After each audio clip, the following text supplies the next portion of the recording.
आखिर एक business women और स्टूडेंट लीडर के बीच क्या कनेक्शन हो सकता है। समर अभी से कहता है कि तू आधी रात को यहाँ मुझे चांद सितारे दिखा रहा है, यदि किसी ने हमको यहाँ देख लिया तो तेरे चांद सितारे जाने कहाँ कहाँ से निकालेंगे।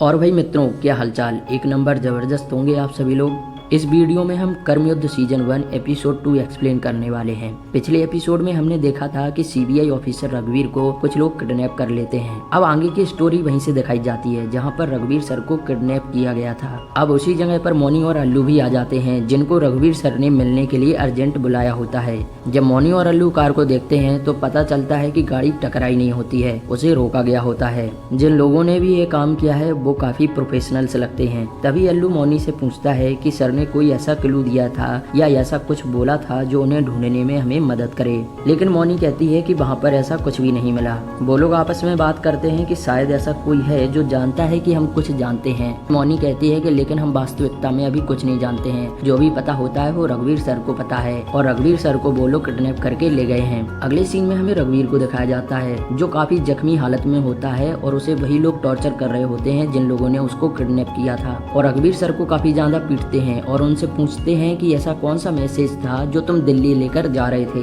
लेकिन यहाँ पर रघुवीर सर उसको कुछ नहीं बताते हैं। इसके बाद हमें समर और उसके दोस्त दिखाए जाते हैं जो सुबह सुबह किसी गांव में गए होते हैं। ये लोग उसी गांव में गए होते हैं जिस गांव के 40 मजदूर उस फैक्ट्री के हादसे में मारे गए थे। समर उन लोगों से कहता है कि हम लोग कॉलेज के स्टूडेंट हैं और हम आपकी मदद करने के लिए आए हैं, हम आपको इस इंसाफ की लड़ाई में इंसाफ दिला कर रहेंगे। इसके बाद हमें भीषम रॉय को दिखाया जाता है जो कंपनी की मीटिंग के लिए जा रहा होता है। तभी मीडिया वाले वहां आ जाते हैं, लेकिन जैसे तैसे भीषम रॉय वहां से निकल जाता है। भीषम रॉय का असिस्टेंट देवाशीष वहां आकर भीषम रॉय को बताता है कि सर हमारे इन्वेस्टर्स डर रहे हैं और कहीं वो डर करके कोई गलत कदम ना उठा लें। तो भीषम रॉय देवाशीष से कहता है तो क्या करूं मैं, इंद्रानी की तरह किसी पावर ब्रोकर के सामने घुटने टेक दूं। इसके बाद भीषम रॉय देवाशीष को एक प्लान बताता है और उसे एक काम करने के लिए कहता है। सीन कट होता है और हमें दिखाया जाता है समर को जो गाँव वालों से कह रहा होता है कि भीषम रॉय को उनकी रक्षा करनी चाहिए थी और उनके शरीर जो अस्पताल में पड़े हैं, क्या उनको देखने के लिए भीषम रॉय एक भी बार अस्पताल गया है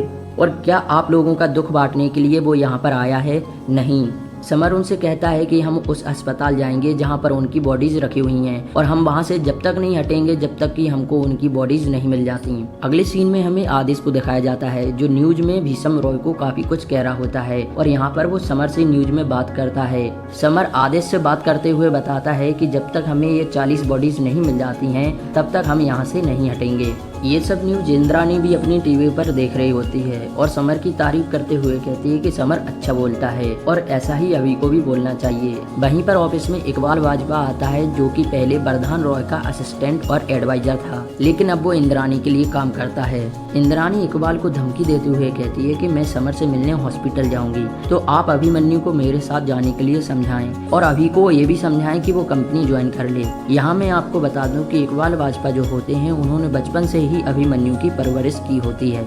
अगले सीन में हमें अभी को दिखाया जाता है जो लैपटॉप में सोशल मीडिया पर हुनर की फोटोज देख रहा होता है। तभी समर का कॉल उसे आता है और वो अभी को हॉस्पिटल के बाहर मिलने के लिए बुलाता है। जब अभी समर से मिलने वहां पहुंचता है तो तभी इंद्रानी रॉय भी वहां आ जाती है। समर और इंद्रानी वहां बैठकर बात कर रहे होते हैं तो तभी अभी भी वहां पर आ जाता है और इंद्रानी समर से कहती है कि अपने दोस्त को समझाओ कि वो कंपनी को ज्वाइन कर ले। तो समर कहता है कि अभी जैसा भी है बहुत अच्छा इंसान है और मैं भी उसके जैसा बनने की कोशिश कर रहा हूँ। इंद्रानी जब वहां से जा रही होती है तो वो समर से कहती है कि तुम जो कर रहे हो वो अच्छा काम कर रहे हो और मेरा पूरा सपोर्ट तुम्हारे साथ है और तुम्हारे स्टूडेंट के भी साथ है। अगली सुबह हॉस्पिटल के बाहर दिखाया जाता है कि समर का एक दोस्त उसके पास एक लेटर लेके आता है जिसमें बॉडी से ले जाने का ऑर्डर मिल गया होता है। इस बात को सुनकर सभी लोग खुश होने लगते हैं, लेकिन समर बहुत ही उदास हो जाता है और वो अपनी यादों में खो जाता है, जिसमें दिखाया जाता है कि समर और उसका भाई और उसके पिता बैठे हैं और एक छोटा सा सीन दिखाया जाता है जिसमें हम देख सकते हैं कि उसका जो भाई है वो एक डिफेंस सर्विस में नौकरी करता है और उसके जो पिता हैं वो उसके साथ बैठे हुए हैं, लेकिन इसमें कुछ ज्यादा पता नहीं चलता है। और आगे का सीन मैक्लोडगंज हिमाचल प्रदेश का दिखाया जाता है जहाँ पर हमें समर के पिता गुरु शास्त्री दिखते हैं जो किसी रिसर्चर को टी प्लांट के बारे में बता रहे होते हैं। इसके बाद गुरु फिजा को कॉल करता है और उसकी तारीफ करते हुए कहता है कि तुम अच्छा काम कर रही हो। फिजा कहती है कि आपके बेटे ने इंद्रानी की साइड चुन ली है, मैंने टीवी पर देखा है। तो गुरु कहता है कि टीवी पर तो वो दिखता है जो दिखाया जाता है और वो भी बिना रीजन के दिखाया जाता है। तभी फिजा कहती है कि मेरे कुछ EMIs और होम लोन्स बाकी हैं। तो गुरु कहता है कि क्यों ना तुम एक और घर खरीद लो,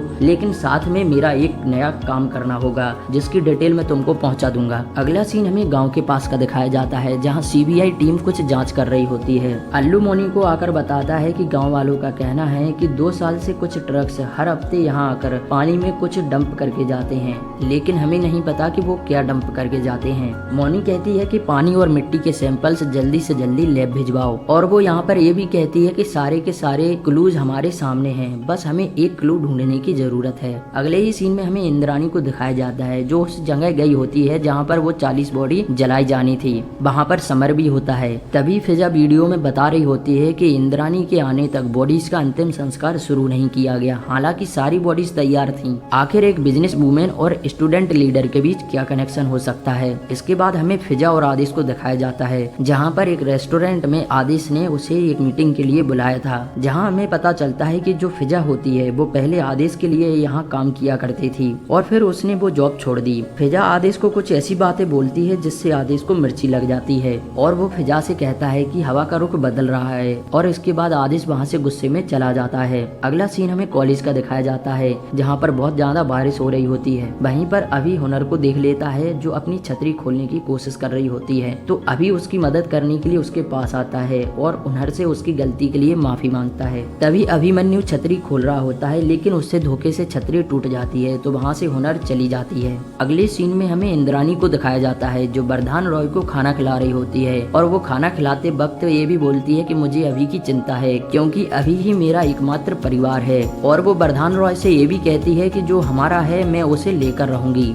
अगले सीन में हमें मोनी और अल्लू को दिखाया जाता है जहाँ मोनी अल्लू को डांट रही होती है कि उसने बिना पूछे डायरेक्ट दिल्ली बात कैसे कर ली। मोनी कहती है कि रघुवीर सर के बाद मैं इंचार्ज हूँ, इसलिए तुम्हें जो बात करनी है पहले मुझसे करनी होगी। और वो अल्लू से कहती है कि हमें मजदूरों के लीडर मोसेस घोष को देखना पड़ेगा जो लोगों को एक्टिवेट कर रहा है, उस पे जाकर के नजर रखो। फिर हमें उस गाँव को दिखाया जाता है जहाँ पर मोसेस घोष गाँव वालों से कहता है कि मैं इतने दिन से बीमार था, जो इस दुख के समय मैं यहाँ पर नहीं आ पाया, लेकिन अब मैं आ गया हूँ, तो मैं आप सभी लोगों को उन 40 लोगों की मौत का मुआवजा दिलवा कर रहूंगा। अगला सीन हमें पुलिस स्टेशन का दिखाया जाता है जहाँ पर हुनर के पिता कंप्लेन करने आए होते हैं जिनका नाम गजानन अग्रवाल होता है। जब पुलिस ऑफिसर उनसे कहता है कि इस बात को तो 4 दिन से भी ज्यादा हो गए हैं, तो हुनर के पिता कहते हैं कि मैं एक जवान बेटी का पिता हूँ और बहुत ही हिम्मत करके यहाँ तक आया हूँ। ऐसी बात सुनने के बाद पुलिस ऑफिसर उनकी FIR लिख लेते हैं। इसके बाद हमें भीषम रॉय को दिखाया जाता है जो कंपनी के इन्वेस्टर्स के साथ मीटिंग कर रहा होता है।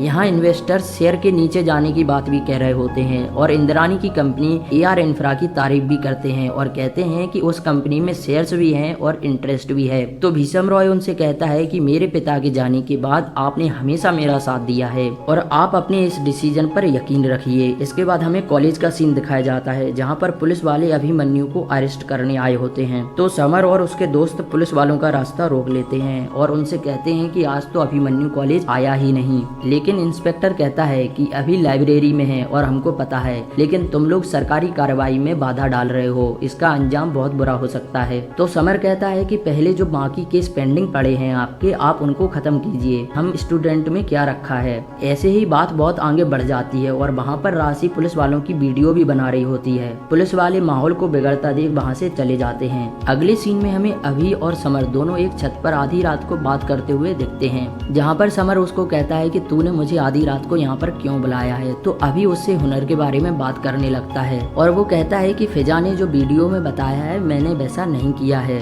बातों ही बातों में जब अभी समर को बताता है कि हम जिस छत पर लेटे हैं वो हुनर का ही घर है, यानी कि यह मेरा ससुराल है। तो समर अभी से कहता है कि तू आधी रात को यहाँ मुझे चांद सितारे दिखा रहा है, यदि किसी ने हमको यहाँ देख लिया तो तेरे चांद सितारे जाने कहाँ कहाँ से निकालेंगे। और फिर समर अभी को लेकर वहाँ से चला जाता है। लास्ट सीन में हमें रघुवीर को दिखाया जाता है जिसे वो लोग बहुत ज्यादा टॉर्चर कर रहे होते हैं और उससे इन्फॉर्मेशन निकलवाने की कोशिश कर रहे होते हैं, लेकिन रघुवीर उनको कोई भी इन्फॉर्मेशन नहीं देता है। और आप लोगों को ये एपिसोड कैसा लगा कमेंट बॉक्स में एक बार बता देना, यदि कोई गलती लगती है तो भी कमेंट बॉक्स में बता देना। मिलते हैं अगली वीडियो में। जय हिंद, जय भारत।